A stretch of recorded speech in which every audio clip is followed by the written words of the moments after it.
Olá, eu sou o professor José Otávio, serei o formador na disciplina de Seminários da Prática Docente 3.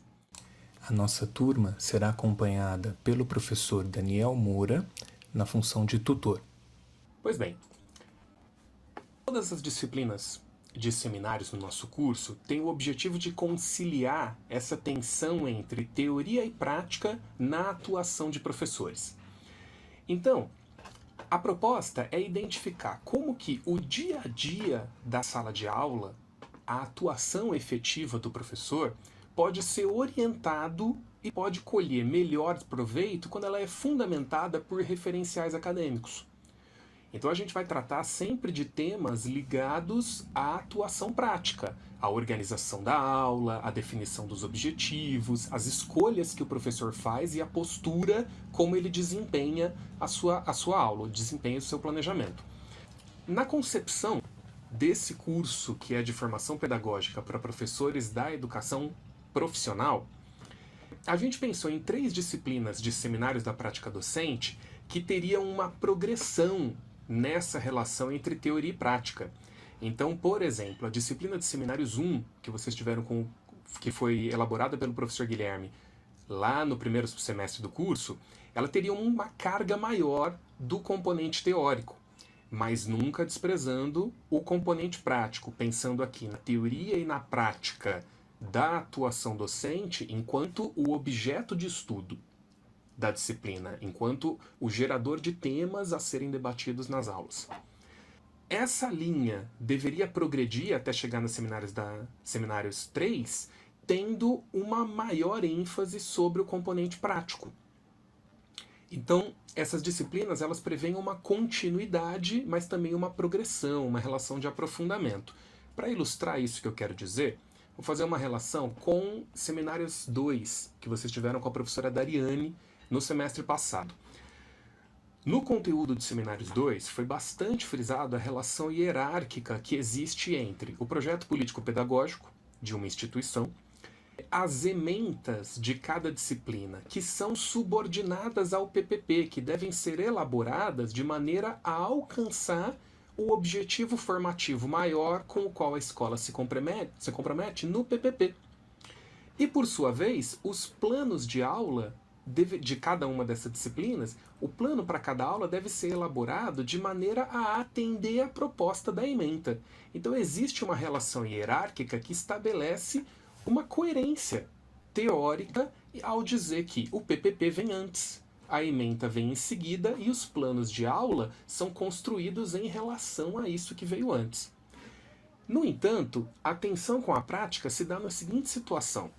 O professor recém-contratado, quando entra numa escola nova, ele cai numa situação em que o PPP já existe. A ementa muitas vezes já está definida para aquele componente curricular, para aquela disciplina que ele vai ministrar. E o que cabe ao professor iniciante é começar pela ponta dessa cadeia aqui, seguindo o caminho inverso. Ele vai elaborar, inicialmente, nos seus primeiros dias de trabalho, muitos planos de aula. Então, nessa tensão entre teoria e prática, nos seminários 3, a gente vai seguir o caminho inverso das anteriores, chamando a atenção, então, inicialmente, para a elaboração dos planos de aula, aprofundando alguns elementos que já vieram nas disciplinas de seminários anteriores, mas também trazendo coisa nova, como a gente já vai ver. E à medida em que a gente progredir do plano de aula para a ementa, que sim, o professor vai se envolver nessa elaboração, nós vamos fazer uma atividade em conjunto com a disciplina de Currículo e Educação Profissional e Tecnológica, que nesse semestre vocês vão ter elaborada pelo professor Daniel.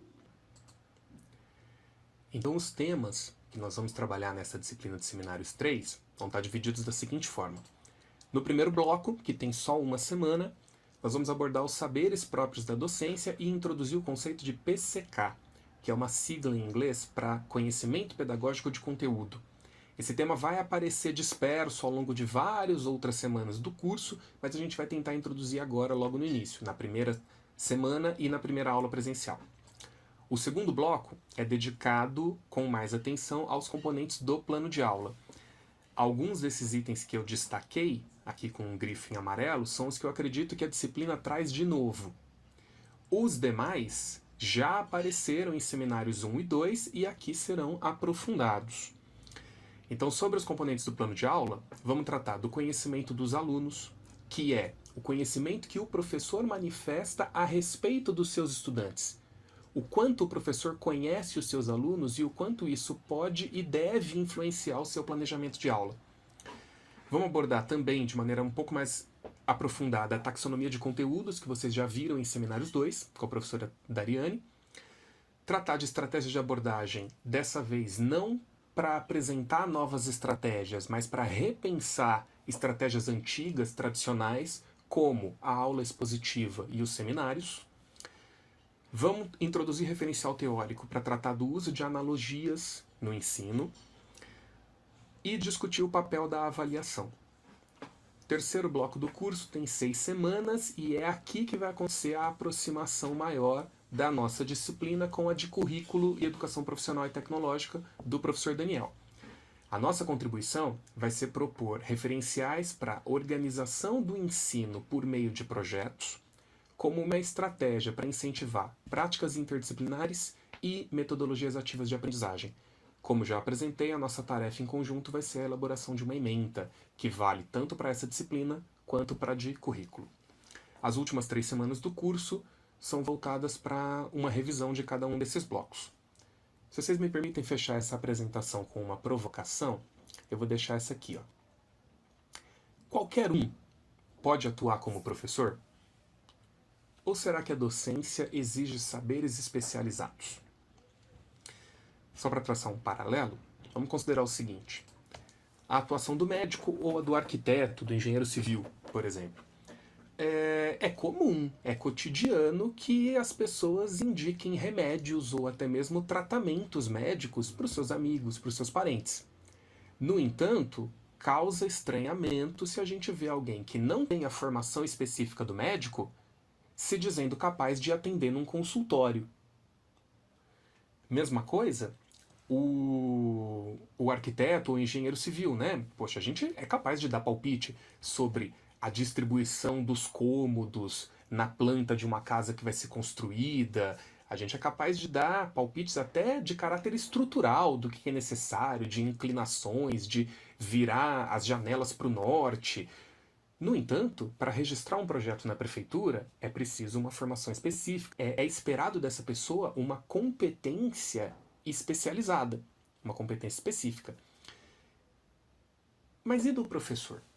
Será que qualquer um pode atuar como professor? Ou, para estar dentro da sala de aula, para ser responsável por uma turma, para coordenar o avanço de uma turma no contato com uma disciplina ao longo de um ano inteiro, basta ter boa vontade.